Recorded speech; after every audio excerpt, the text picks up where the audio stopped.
Hi. Permanent pigmentation removal, ಮುಖದಲ್ಲಿರುವಂಥ pigmentation, pimple marks, uneven skin tone, ಇಂಥದ್ದೆಲ್ಲ ಏನಿರುತ್ತೆ ಅದನ್ನ ರಿಡಕ್ಷನ್ ಮಾಡುವಂಥದ್ದು. ಎಲ್ರಿಗೂ ಗೊತ್ತಿದೆ ಆಫರ್ ನಡೀತಾ ಇದೆ ಅಂತ ಹೇಳ್ಬಿಟ್ಟು. ಸೊ ಯಾರೆಲ್ಲ ಪಿಗ್ಮೆಂಟೇಷನ್ ಟ್ರೀಟ್ಮೆಂಟ್ಗೆ ಅಂತ ಬರಬೇಕು ಅನ್ಕೊಳ್ತಿದ್ದೀರಾ, ಸುಮಾರು ಜನ ಬರೀ ಹಳ್ಳಿ ಜನಗಳೇ ನನ್ನ ಹತ್ರ ಎನ್ಕ್ವೈರಿ ಮಾಡಿದಂಥದ್ದು. ಸೊ ಈ ಜನವರಿ ಮಂತ್ ಫುಲ್ ಕಂಪ್ಲೀಟ್ ನಿಮಗೆ ಆಫರ್ ಪ್ರೈಸ್ ಅಲ್ಲಿ ನಡೀತಾ ಇದೆ pigmentation ರಿಮೂವಲ್ಗೆ.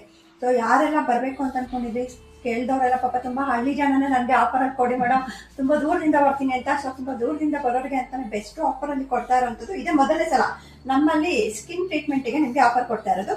So don't miss the opportunities. ಬೇಗ ಬೇಗ ಬುಕಿಂಗ್ ಮಾಡ್ಕೊಳ್ಳಿ. ಬುಕಿಂಗ್ ಮಾಡ್ಕೊಂಡು ಬಂದು ಟ್ರೀಟ್ಮೆಂಟ್ ನ ತಗೊಂಡು ಹೋಗ್ಬೋದು.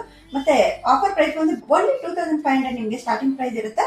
After care products must and should ಬೇಕೇ ಬೇಕಾಗುತ್ತೆ. 6 ತಿಂಗಳಾದ್ರೂ ಬೇಕೇ ಬೇಕಾಗುತ್ತೆ ಪಿಗ್ಮೆಂಟೇಷನ್ ಪೂರ್ತಿಯಾಗಿ ಕಂಪ್ಲೀಟ್ ರಿಮೂವಲ್ ಆಗೋದಕ್ಕೆ. ಸೊ ಇದ್ದು ನಾನು 6 ತಿಂಗಳು ಕರೆಕ್ಟ್ ಪ್ರಾಡಕ್ಟ್ ನ ತಗೊಂಡು ಬಳಸಿ ನಾನು ಹೋಗಿಸ್ಕೊತೀನಿ ಅನ್ನೋರು ಮಾತ್ರ ಕಾಂಟ್ಯಾಕ್ಟ್ ಮಾಡಿ. ಹಿಂಗ್ ಬಂದು ಒಂದ್ಸಲಿ ಮಾಡಿದ ತಕ್ಷಣ ಪೂರ್ತಿಯಾಗಿ ಇವತ್ತೇ ಹೋಗ್ಬಿಡುತ್ತಾ ಅಂತ ಇರಲ್ಲ. ಮ್ಯಾಕ್ಸಿಮಮ್ 3 ತಿಂಗಳು ಅಥವಾ 6 ತಿಂಗಳು ಅಥವಾ 8 ತಿಂಗಳು ತಗೋಬಹುದು. ತುಂಬಾ ಏನಾದ್ರೂ ಜಾಸ್ತಿ ಇತ್ತು ಅಂದ್ರೆ 1 ವರ್ಷ ಕೂಡ ತಗೊಳುತ್ತೆ. ಸೊ ನ್ಯಾಚುರಲ್ ಆಗಿ ಹೋಗಿಸ್ಬೇಕು ಅಂದ್ರೆ ಬನ್ನಿ. ಮತ್ತೆ ನಮ್ಮ ಪ್ರಾಡಕ್ಟ್ ISO ಸರ್ಟಿಫಿಕೇಶನ್ ಇರೋಂಥದ್ದೇ ಆಗಿರುತ್ತೆ. ಯಾವ್ದು ಫೇಕ್ ಪ್ರಾಡಕ್ಟ್ ಇರಲ್ಲ. ವಿತ್ ಗವರ್ಮೆಂಟ್ ಲೈಸೆನ್ಸಬಲ್ ಇರುವಂತ ಪ್ರಾಡಕ್ಟ್ಸ್ ಆಗಿರುತ್ತೆ. ಹಾಗಾಗಿ ನೀವು ಬಿಸಿಲಿಗೆಲ್ಲ ಹೋದ್ರೂ ಕೂಡ ಏನೋ ಪ್ರಾಬ್ಲಮ್ ಆಗುತ್ತಾ ಅಂತೆಲ್ಲ ಏನು ಇರಲ್ಲ. ಆರಾಮ ಹಳ್ಳಿ ಜನ ಹಾಕೊಂಡು ನೀವು ಹೊಲ ಗದ್ದೆ ತೋಟ ಎಲ್ಲಾ ಕಡೆ ಕೆಲಸ ಮಾಡ್ಕೊಂಡು ಇರ್ಬೋದು. So thank you so much. ಬೇಗ ಬೇಗ ಬುಕಿಂಗ್ ಮಾಡ್ಕೊಳ್ಳಿ.